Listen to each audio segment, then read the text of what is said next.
Good evening, Canterbury. I'm Mike Yardley. Welcome to NewsMakers, where we debate the week's issues through Canterbury eyes. It's a pleasure to introduce our panel, aspiring City Councillor from the Central City Business Association, Jamie Gough, writer and journalist Bruce Ansley, and executive member from the Canterbury District Health Board, Hector Matthews. Kia ora, good evening. Kia ora. Good to see you. We will start with workplace reforms. National have gone all out with some big proposals, and the debate has been pretty fierce this week as to whether workers are going to be essentially hired to be fired at will with this 90-day trial. The unions have found a new lease on life, Bruce. Do you think they're right to be rampaging?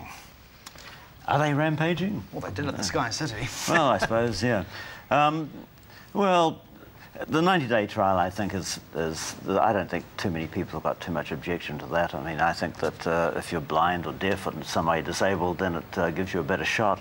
On the other hand, I think 1 in 4 of the people aren't surviving the existing 90-day trial. You know, is that a good start to a working life? But as for the sick day, I mean, that's going to go, obviously, that's a bit of muscle flexing for your constituency. As far as I can see, I don't think it's got any real validity. Who's going to do it? It's going to cost the employer so much. It's more than it's worth. We'll flesh out the sick leave issue in a moment. What's your take on the 90-day trial? Yeah, I think it's a good idea, and I think that it's been going for a while now, and people have, you know, a lot of small businesses can see the appeal of it because, you know, more than half of New Zealand businesses are under 20 employees or even 10, I think. So. You know, that means 1 or 2 people have invested their life basically in a small business, and it's really, really hard to take a punt on someone.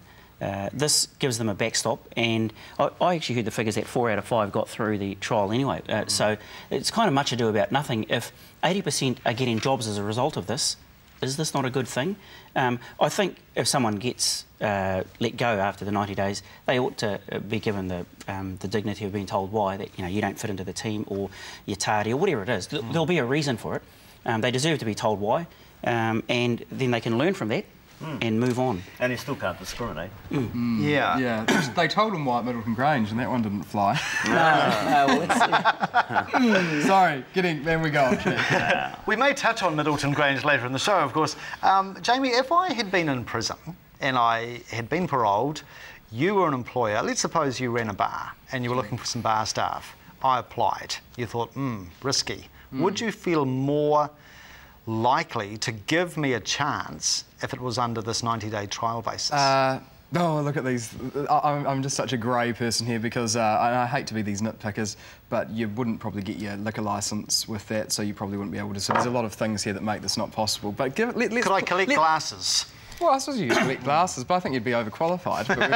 But we'll play with this this example though here. You've got a bit of a checkered past. You're coming along there. Yep. Yes, I think that the key word for all of this is opportunity, and I think that the 90-day trial period gives employers the excuse to go with a hunch that they've got on an employee. They think he could be quite good. They're not 100% sure in the current setup.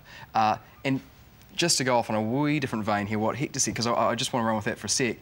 That it has been happening for a while. A lot of employers do this. It is commonplace to say you're on here for a 60-day trial, you're on here for a 90-day trial. So this is a matter of formalising it now. However, going back to my original tangent, and it is a tangent, of opportunity, I think those employers will say, yep, you've got potential under how it used to be. We might not have given you a go here because we can't afford to take that risk, especially with smaller businesses. But those smaller ones now may say, you know what, let's give it a try, nothing to lose. And if they are good employees are not going to be fired because it's a win-win. Bruce, I'm intrigued that you've raised big question marks over the sick leave issue because that does seem to strike a lot of New Zealanders as a rather unmanageable mess, the way that this is going to be delivered. Do you think perhaps National may have trotted out this policy on the hoof without really thinking it through? Would that be your hunch? Well, as I said, I think it's certainly just muscle flexing. I mean, you know, the constituency expects this kind of thing from a national government, and the national government has delivered it. Yeah. I mean, obviously wearing your health board hat, Hector, do you think this is going to place potentially a huge strain on GPs? Yeah, possibly. I think that the bigger issue is that it's a dumb idea. It's classic. you know, a whole lot of people have done a management course and forgotten that actually you need to lead people, not manage them. Because sick leave and stuff like that, that's administration, it's management, and people aren't widgets. They don't work like cameras and machines and stuff like that. You know, if you try and regulate for the 10% of the population that rort you and dick you around, because I don't know what it is, I'm just plucking that figure out of there, but it's there probably, would be an element, yes. It's about 10% who, you know, every third Monday will ring up and say I'm having a sickie, and actually they're sitting in bed watching a DVD. Oh, yeah. Fridays. or Fridays, whatever it is.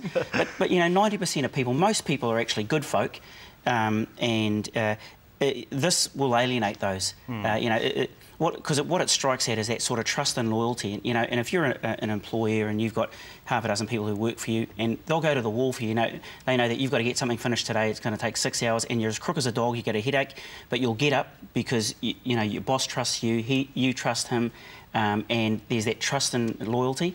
If this sort of stuff happens, that will disappear, and right. It's a dumb move, and they should just go away. Your take, Jamie? Yeah, too right. It is a dumb move. It's one of those things where you hear John Key saying, oh, well, you know, most likely employers won't actually enforce it. Well, why do it? Yeah.